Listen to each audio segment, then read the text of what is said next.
मुस्लिम league नून ऐं PPA विच में पंजाब जी मजमूई तरक़ी ऐं अवामी रिलीफ लाइ सियासी सहकार जारी रखण ते इतफ़ाक़ कयो वियो आहे। नून लीग ऐं पीपीए जे कोआर्डिनेशन कमेटी जो अहम इजलास थियो।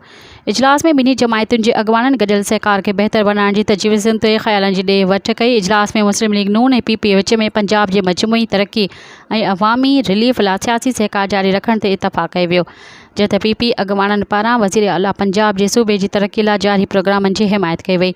इजलास में वज़ीर आला पंजाब जे हारियुनि ऐं ज़राअत ऐं नौजवाननि समेत ॿियनि तबक़नि जी बहितरी लाइ स्कीमुनि में गॾिजी अॻिते वधण ते इतफ़ाक़ कयो वियो। सूबाई वज़ीर मरियम औरंगज़ेब जो चवणु आहे त पीपीए समेत समूरी इतिहादी जमायतुनि खे गॾु खणी हलण जी पॉलिसी ते अमल पेरा आहिनि। मुल्क ऐं अवाम जे मफ़ादनि लाइ समूरियुनि इतिहादी जमायतुनि जे इतिहाद ऐं सहकार जे जज़्बे जी साराह कनि था। मज़ीद ख़बरनि ऐं तफ़सीलात लाइ विज़िट कयो असांजी वेबसाइट www.awamiNewsHD.com ऐं ॾिसंदा रहो अवामी न्यूज़ HD।